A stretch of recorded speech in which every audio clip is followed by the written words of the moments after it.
UP का चुनावी हिसाब किताब साल 2002 से शुरुआत करते हुए भारतीय जनता पार्टी कुल 403 सीटों पर लड़ी थी और सीटें उसके हिस्से में आई 88। जी हां, 88 सीटें सिर्फ उसकी हिस्से में आई और 20% के आसपास संजय जी उनका वोट परसेंटेज रहा था। लेकिन उस समय 143 सीटें 403 लड़ी थी, 143 सीटों पर कब्जा रहा समाजवादी पार्टी का और 25.37% वोट उनके हिस्से में आए। अगला जल्दी जल्दी दिखाइए, बीएसपी ने उस वक्त 98 सीटें। तो आप समझ सकते हैं कि समाजवादी पार्टी की परफॉर्मेंस वहां पर सबसे ऊपर रही और उन्होंने 23.06% बीएसपी ने वोट लिए थे। और कांग्रेस 25 सीटों पर जीत उन्हें मिली 403 में से और 8.96% सबसे नीचे उस पायदान पर कांग्रेस पार्टी उत्तर प्रदेश में रही। अब ये साल 2002 से हमने शुरुआत की है, अब आपको सीधे उसके बाद लेकर आते हैं साल 2007 पर और दिखाते हैं कि साल 2007 में क्या हिसाब किताब रहा था सीटों का। तो सबसे पहले यहां पर जब आप यूपी में चुनावी हिसाब किताब देखते हैं तो 403 में से 51 सीटें बीजेपी को आई थी। उनकी परफॉर्मेंस पिछली बार से गिरी थी, 16.97 पर आ गए, वो 20 से ऊपर उनका पहले वोट परसेंटेज था।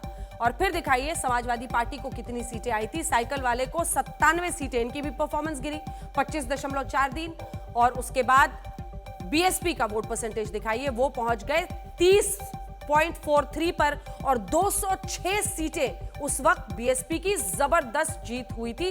ये 2007 की बात है, लेकिन 2007 में ही 22 सीटों पर एक बार फिर से सबसे नीचे इस जो बड़ी पार्टियों की लिस्ट में 8.6% के साथ 403 सीटों में से कांग्रेस लगभग उतना ही वोट परसेंटेज अपना मेंटेन रख रहे हैं, लगभग 8-9% वोट उनका मेंटेन। हाँ, 8-9% वोट मेंटेन रहा। अब अगला हम आते हैं 2012 पे, हम आ चुके हैं बहुत करीब। फिर 2017 हम आपको दिखाएंगे, 2012 में 47 सीटें बीजेपी की आई थी, फिर परफॉर्मेंस गिरी 15% से वोट शेयर रहा।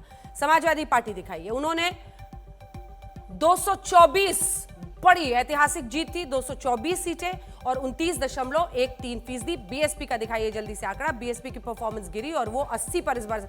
मतलब हमेशा आप देखिएगा इसको, जो हम आपको दिखाना चाह रहे हैं कैसे सीट एक तरह से पलटता रहा है और वो 80 के जो पिछली बार समाजवादी का था वो इस बार बीएसपी का हो गया और 25.91% वोट उनको मिले।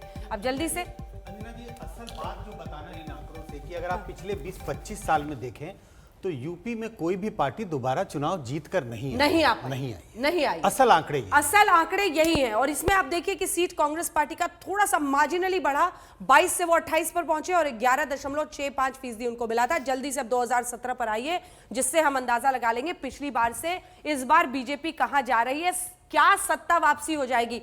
आज का थीम ही हमने यही रखा है, क्योंकि उत्तर प्रदेश में कोई भी पार्टी दोबारा जीत कर नहीं आई है। हम आपको एक एक मुख्यमंत्री का नाम बताएंगे कैसे सब बदले हैं। 403 ये सबसे बड़ी ऐतिहासिक जीत हुई सुधांशु जी की पार्टी की 312 सीटों के साथ और 40% के आसपास इनका वोट परसेंटेज पिछली बार 2017 में रहा था। योगी आदित्यनाथ का चेहरा नहीं था, मोदी के नाम पर, पीएम के नाम पर इलेक्शन वहां पर ये गए थे। 403 में से 47 पर सिमट गए थे। भदौरिया साहब की पार्टी 21.81% इनका वोट रहा था। बीएसपी जल्दी से दिखाइए, बीएसपी 403 19 सीटें, सिर्फ 19 सीटें। आप कल्पना कीजिए बीएसपी कहां पर पहुंच गई थी। और इसी के साथ कांग्रेस पार्टी जबरदस्त लुढ़की और वो 7 सीटों पर सिमट कर रह गई 6.25। मतलब पिछले 4 चुनावों में से उनके लिए सबसे जो परफॉर्मेंस है उसमें गिरावट देखी गई थी। तो ये हमने आपको हिसाब किताब 2017 तक का दिखा दिया। संदेश साफ है, कोई भी पार्टी दोबारा सत्ता में नहीं आ पाई है उत्तर प्रदेश में।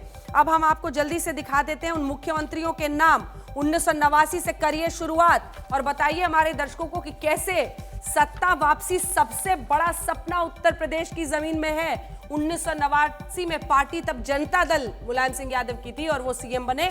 फिर 91 में बीजेपी के सीएम कल्याण सिंह साहब रहे। तो ये 2 साल का जो फासला था और उसके बाद से बीजेपी के कल्याण सिंह साहब वहां पर सीएम बन गए। फिर बाजी पलटी 1993 में, देखिए समाजवादी पार्टी बनाकर और इधर मुलायम सिंह चुनाव में उतर गए। उधर 1997 में 97 में मायावती सीएम बनी। कोई सपना पूरा कर ही नहीं पाया। हाँ, एक गैप के बाद जरूर वापसी हुई, एक टर्म के बाद जरूर वापसी हो पाई, लेकिन लगातार सत्ता पर कोई काबिज नहीं हो पाया।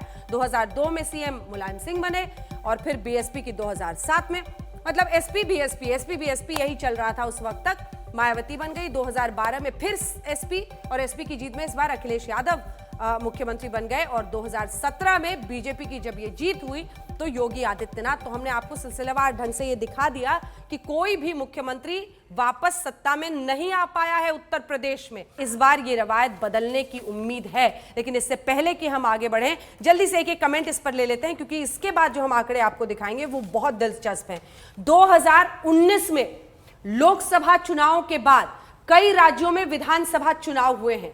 वहां पर बीजेपी की परफॉर्मेंस कैसी रही है वीज़ावी जो उन्होंने परफॉर्म किया था 19 लोकसभा चुनाव में, यानी प्रधानमंत्री की जो लोकप्रियता बताई जाती है उसके बाद राज्यों में क्या हाल हुआ, उस पर हम चर्चा करेंगे। लेकिन सबसे पहले सुधांशु जी इसी पर शुरुआत करते हैं। हमने आंकड़े बता दिए, हमने तस्वीर, पूरी कहानी लंबी सुना दी।